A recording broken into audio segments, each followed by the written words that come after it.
everybody, welcome to the briefing room on this Friday. I'm Devin Dwyer in Washington. Great to have you with us. A lot of major headlines today popping across town that we're tracking here at ABC News, starting with a surprise resignation this morning at the White House. Labor Secretary Alex Acosta says he's calling it quits, becoming the 9th member of Donald Trump's cabinet to depart the administration in just over 2 years. Acosta said this morning he didn't want to be a distraction for the president amid this intensifying scrutiny of his role in that plea deal for accused sex trafficker Jeffrey Epstein 10 years ago. Well, meanwhile, up on Capitol Hill just a few hours ago, Republicans joined with House Democrats in voting to limit President Trump's ability to conduct military strikes against Iran. The measure passed would require the president to get Congress's approval first.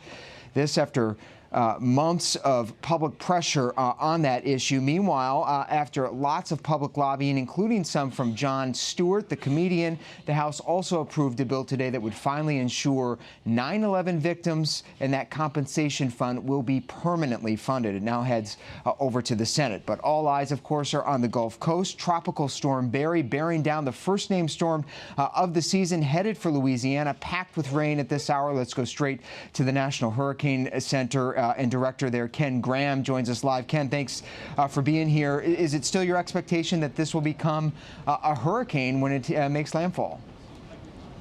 Yeah, really close. I mean, there's just a little bit more time before he can do that. We're looking at landfall early tomorrow morning. So just a small chance of that. But at the same time, the difference between a tropical storm and a hurricane is just a mile an hour. So our focus isn't necessarily on the storm or a hurricane. It's about all the water. It's about this rainfall that's about to occur in the next couple days. Yeah, and are you still projecting up to 2 feet in some parts of Louisiana? What areas are going to be the hardest hit? Devin, it's just so much rainfall. If you look at this, we've got a couple areas of real concern. You're looking at some areas that can get 15 to 20 inches of rain. But look how beyond that. I mean, look up into Mississippi where you can see some of these rain bands set up, where you can see all sorts of rain, anywhere from 4 to 6 inches, maybe even up to 10 inches in those areas. That's just too much rain. It's going to cause a lot of flooding. And your message to folks at this hour, Ken, as the storm gets closer, what do people need to do if they're still down in that area? I think the biggest thing is just, the time is really short now with the winds already coming on shore. We're already going to see some tropical storm force winds, and you're already seeing water levels rise. I mean, look at the storm surge forecast. I mean, some of these areas around Terrebonne Parish, Lafourche Parish, you're going to see 3 to 6 foot of storm surge. So the time is now. You got to get ready, and the window is really getting tight now, so we got to be ready for the storm. All right, we hope everyone stays safe into the weekend. We know you're going to stay on it. Ken Graham, director of the National Hurricane Center, really appreciate your time, Ken. Good luck this weekend with that. Turning now to the big immigration operation that is set to get underway. The administration saying they are going to exempt those areas being impacted by the storm, but 10 American cities could soon see major raids by Immigration Customs Enforcement this weekend, rounding up and deporting hundreds of families and undocumented immigrants. President Trump, a short time ago, announced plans for the raids to start on Sunday. Can I tell you what? There's nothing to be secret about. ICE is law enforcement. They're great patriots. They have a tough job. Nothing to be secret about.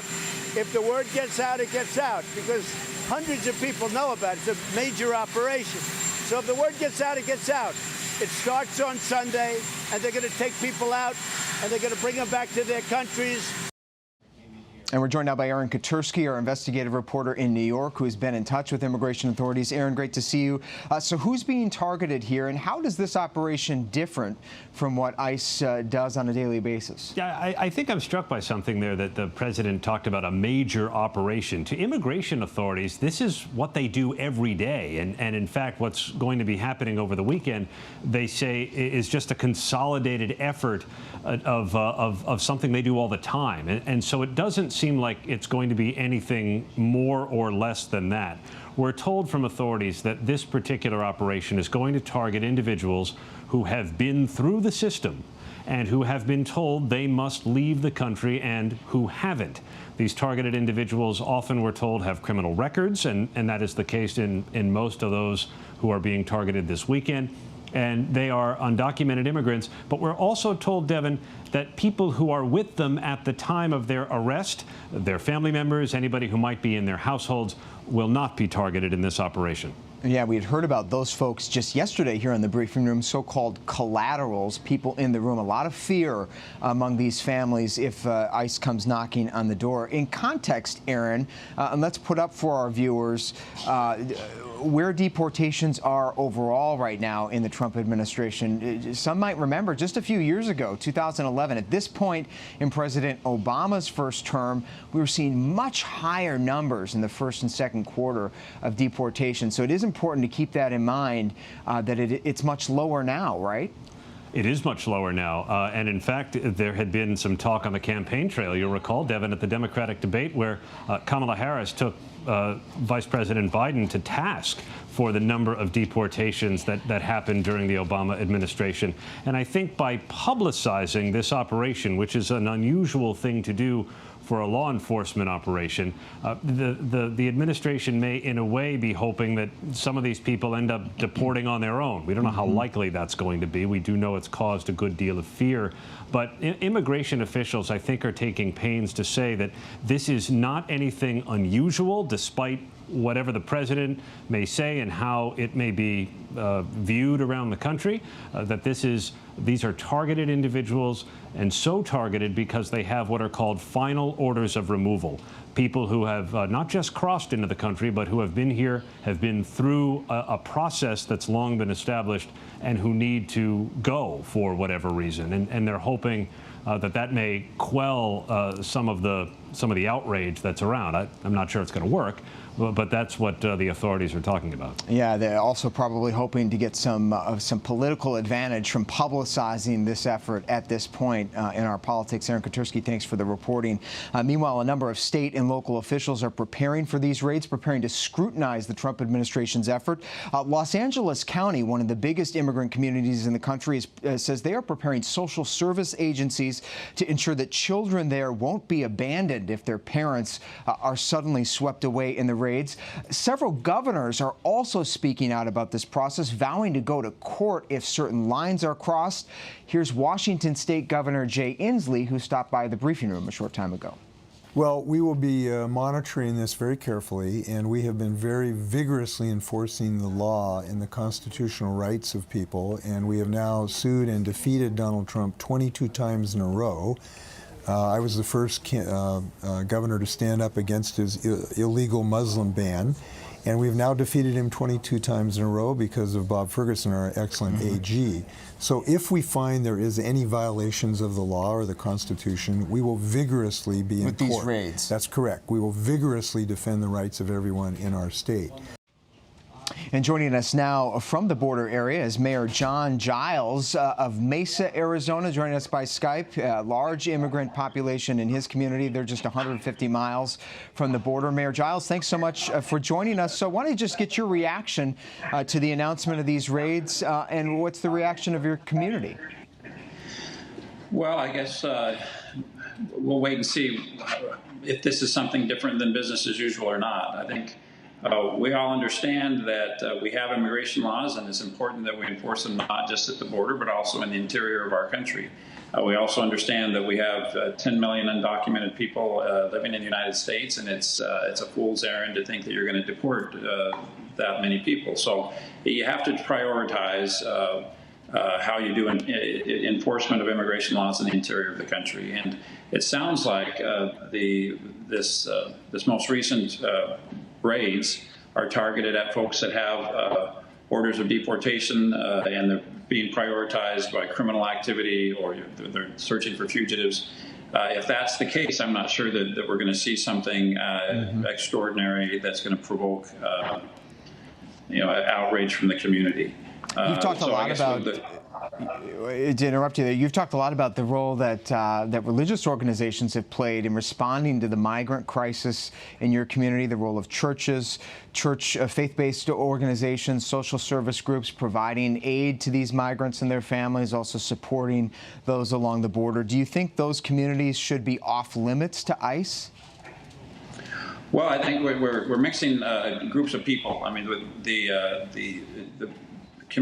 faith communities in Mesa have been focusing on the most recent surge of migrants from Central America, and they've been doing that at the request of ICE and of the customs and border enforcement groups because of the various limitations they have on holding children for over a certain amount of time. So those folks are in our country legally. They have been vetted by ICE already, and they are in the country legally waiting hearings. And in that context, there's absolutely nothing at all inappropriate about our faith community and our nonprofits actively helping and providing humanitarian assistance to those folks. That's very different. That's an apple versus an orange with somebody who has a deportation order that's been already adjudicated and needs to leave the United States. Yeah, two different problems, as you say, for sure. You just spent a good bit of time with the DHS secretary past few days as part of the U.S. Conference of Mayors, a group of bipartisan mayors seeking some common ground on this issue of border security. You also visited some facilities in the border. El Paso, Texas area is one of them. That's obviously been at the center of a firestorm here in Washington over conditions in the facilities. I want to play some testimony for you from Capitol Hill today and get your reaction to it. Here's a number of Democratic lawmakers talking about what they saw in El Paso. Mr. Speaker, we do have a crisis at our border. It is one of morality. As we have seen this current strategy unfold, intentional and cruelly created by the Trump administration, dead set on sending a hate-filled message that those seeking refuge are not welcome in America, in our America, and that the rule of law, human rights will not protect them here. Instead, Mr. Chairman, it's a dangerous ideology that rules our nation right now. This is a manufactured crisis because there is no need for us to do this. There's no need for us to overcrowd and to detain and under-resource. There is no need for us to arrest innocent people and treat them no differently than criminals when they are pursuing their basic human rights. You just, Mr. Mayor, came from some of these facilities. Do you think it's a manufactured crisis? What did you see down there? Oh, absolutely not. It's a real-life crisis. I mean, the numbers don't lie. I think we all ought to strive to agree on the same set of facts. And it's clear that there is a tremendous surge of, particularly of families crossing the border. So that's whether you're an open borders or a closed border person, we all can agree that that's happening. The pictures that we've seen demonstrate that as well. So, yes, it's an actual crisis. I think it certainly is overwhelming our system. The facilities that Do you think we've turned a corner in this, based on the surge in resources down there? The mayors are engaged. Congress sent more money. We understand the numbers have come down a little bit. Do you think we're getting to a point where we might be able to be away from crisis stage? Absolutely, the numbers are down, and that was verified. I was in the same facilities yesterday that the congressional delegation was in a few weeks ago, and I can tell you, yes, there were absolutely young families that were being processed, but there was nothing like what you saw in the dramatic photographs that we've been seeing the last few days. Very same facilities, the numbers are way down. I think that's a combination of things. As you know, the Mexican government is a lot more engaged than they were previously. The weather is heating up. I think the word is getting out to the Central American folks that it's not as easy as it once was. So absolutely the numbers are down. I don't know if that will be sustained, if it's just something temporary because of the enthusiasm that Mexico has found or the weather. But for now, I think that the pressure is off of those facilities. Well, it's so great to have your perspective, Mayor John Giles of Mesa, Arizona, part of that group of mayors that just visited those facilities, as you said, just in the past few weeks, very dramatically different conditions and scene in those places. Mayor, thank you so much for coming on. I appreciate you. Turning now to the race for 2020, and yet another Democratic contender stopping by our friends at The View today. It was Kamala Harris, and Meghan McCain asked her about the conditions at the border. Take a listen. I believe if someone crosses over the border, it is illegal, and you would decriminalize it. I would not make it a crime punishable by jail. It should be a civil enforcement issue, but not a criminal enforcement issue. Okay. So there should be, you got to play by the rules, but we can't treat people like criminals when they're crossing the border and incarcerate them and separate them from their families. Our political powerhouse all-stars are here. Johnny Verhoeven and Sasha Pesnick. Great to see you both. So let's talk about this, guys. The View has been a hot spot for the candidates. It's a must-do. It's a must-do, Johnny. And this issue of decriminalizing the border has become a very contentious flashpoint among Democrats. Yeah, it's really kind of exploded in this primary. The first Democratic candidate to propose it was former HUD Secretary Julian Castro. In the first debate. And the first debate was a really big flashpoint between him and Beto O'Rourke, where Castro really has tried to make this kind of a litmus test for the Democratic field. And you've seen some others, some more moderate candidates like Senator Michael Bennet push back against the idea yesterday, also on The View. But this really has kind of become a big flashpoint in the Democratic primary, especially on immigration. And we saw Kamala Harris on The View not letting go of this attack on Joe Biden over busing. I guess the big question is, why is she holding on to this? Does it really have legs with the Democratic base? Well, you know, it's resonating. We saw a big bump for her after the debate. We saw that it got a lot of attention. It got us all talking, which is part of the point, really. But I do think that it hones in on something that's really important for a large voting bloc in America, the feeling of not wanting to be forgotten that this kind of suffering did happen and that it's something that still needs to be addressed today in a lot of different ways. And zeroing in, we were saying before the show, on perhaps that critical slice of Joe Biden's base, African Americans in South Carolina. Exactly. So keeping the pressure right there, Johnny. Right. It confirms that she is determined to draw this contrast with Joe Biden, and because she knows that Joe Biden has roots, especially in the African American community, that go back decades. He's very close with House Majority Whip Jim Clyburn and other African American leaders in the state, and it's as evidenced by the fact that both of them have spent a lot of time in South Carolina courting those voters. Speaking of South Carolina, today they got a glimpse of one of the newest candidates in the race. Tom Steyer jumped in the race last week, the billionaire activist. Today he's making his first campaign stops down there. And our Brianna Stewart just caught up with Tom Steyer for an interview a short time ago. Here it is. I saw you're taking the time to speak to low-income communities, starting in South Carolina. Why start in South Carolina? Well, first of all, Brianna, call me Tom. Everybody does. But let me say this. What I'm saying in my campaign is that corporations have taken over our government and that we need to take that government back on behalf of people who have been disadvantaged for 40 years, in the case of this community, for hundreds of years.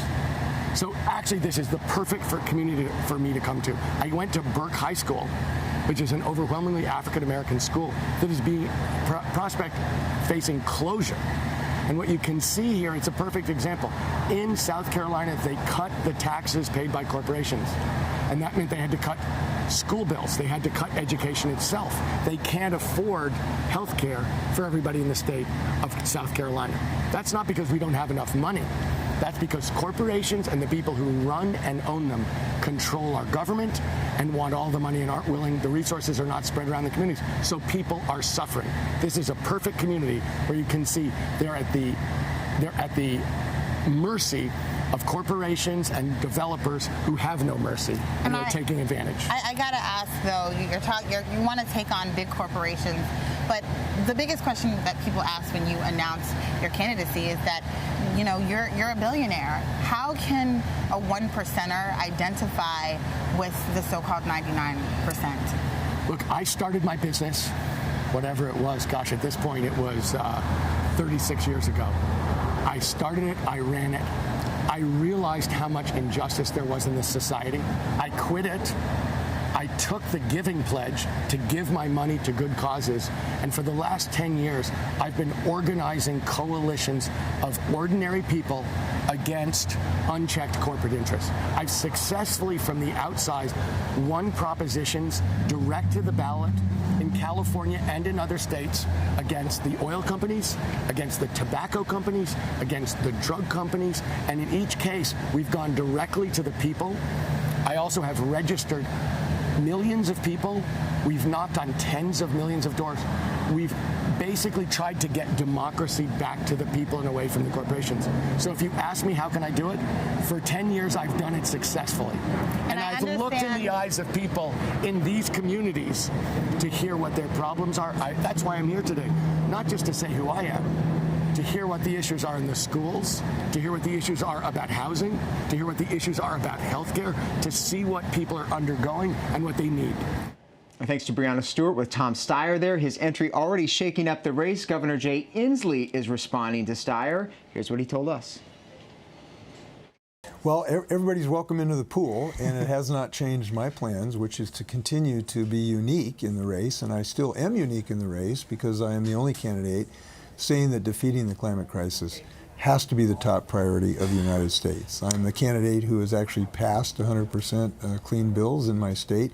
So I'm going to continue on my course. I follow my own star. It's the North Star. I'll continue to follow it. We just heard from the National Hurricane Center director about the storm that's coming up in Louisiana. I want to ask you about that. Studies just the past few days show us that climate change actually increases the amount of water these storms are dropping. Seems to be a huge problem. What can we do in the short term on that? If you were president, is there a role for the federal government in responding to that problem, the amount of water we're seeing from these big summer storms? Well, definitely there are major infrastructure things that we need to do to protect our communities because there are going to be more floods. There are going to be huge precipitation events. We know these storms are becoming more frequent and more intense both. And we know that just rain, because warmer atmosphere holds more humidity. So this is a scientific certainty. So the way that we channel stormwater, our diking systems and our major river systems, and by the way, this gets you both from rain and from increasing sea levels. You're getting it in both ways. So yes, there are infrastructure things that we're going to need to do, but I think it is really important to make this point. There isn't enough infrastructure in the world to save us from the ravages of the climate crisis. We have to stop it at its source, which is carbon dioxide pollution. We have to stop the stranglehold of the fossil fuel industry on our economy. We have to put millions of people to work decarbonizing our economy and building new energy sources and more efficient buildings. We can't fool ourselves to think you can just build a dike higher. A last question for you. Bob Mueller, special counsel, is going to be testifying on Capitol Hill, we think next week or the week after. If you were on that committee and had a chance to ask Bob Mueller a question, what do you want to know from him in a public hearing? I would want to ask him, Bob, would you agree that my climate change plan is the best in the United States? And you're a single-issue guy. He would simply have to say, you're darn right, because he's a very intelligent individual, and then we'd move on. How's that? You don't want to know anything about his No, listen, I'm very glad that I should give you a serious answer. This is a very serious issue, right? We can't allow this president to violate the law or the Constitution, and we know he's willing to do that. And I'm proud of my Democratic colleagues who are insisting that we get the truth of this. I'm proud they're being diligent with very comprehensive investigations. I do believe we should institute an impeachment investigation because I think it will give us more effectiveness to actually get to the truth of this. So I would ask him every issue that we could try to give us additional evidence. We'll see how cooperative he is in that regard. I think he's been diligent. I think he's done a good job. I hope he's willing to share all the information he can with the public. And then endorse your climate change plan. There you go. Governor Inslee, thanks so much. Thank you. You bet. Jay Inslee, nothing if not consistent on his message on single issue guy. Single issue guy. He'll bring almost every single issue, healthcare, foreign policy. Sasha and I know this well from covering him. He's going to bring almost every single issue back to climate change and has really staked his entire campaign on that issue becoming more prominent within the Democratic Party. He's banking on younger voters who are more engaged on the climate issue and just voters in general who feel like the Democratic Party has not been strong enough on this issue. Is he threatened by Tom Steyer?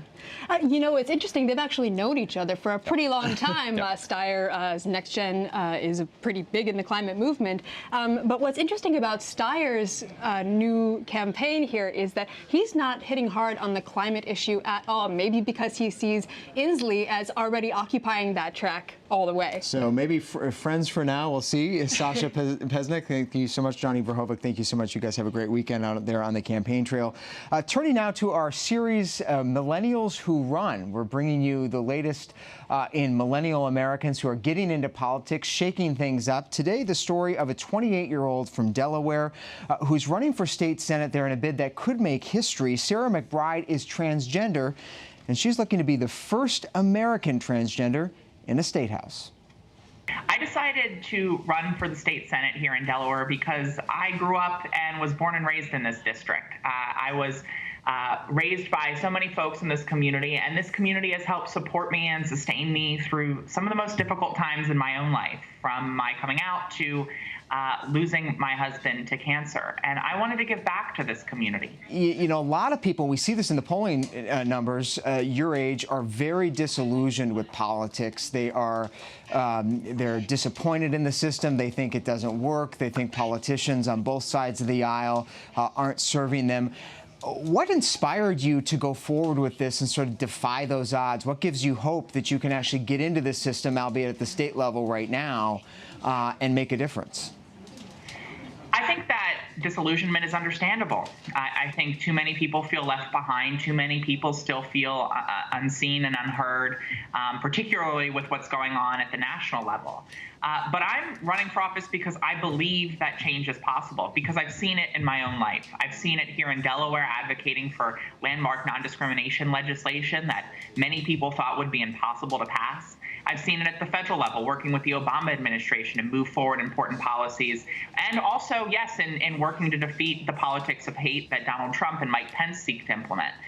So I have seen that change is possible. And you'd be the first, America's first elected transgender state senator, which is something that's not lost on you in the interviews you've given. How do you process the scrutiny that is likely to come in any public campaign?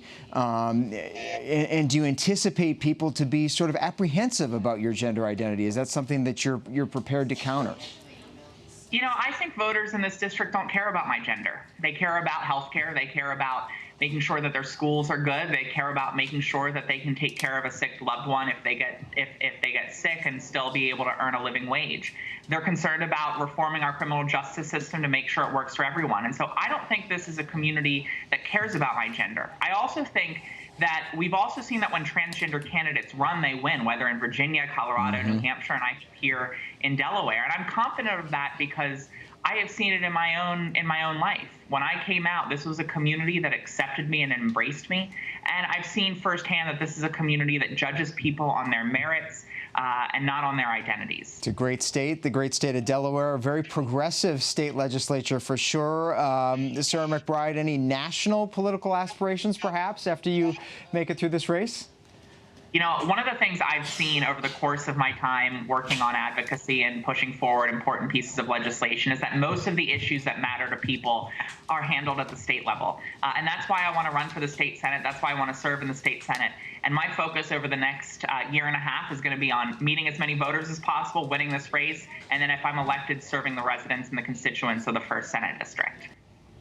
All right, thanks again to Sarah McBride. We'll be following her campaign up there in Delaware. And thanks to you for watching us here in the briefing room on this Friday. We hope you have a great weekend. We'll be back here Monday, 3:30 Eastern Time on ABC News Live. You can follow us in the latest on all the stories we've talked about today by downloading the ABC News app.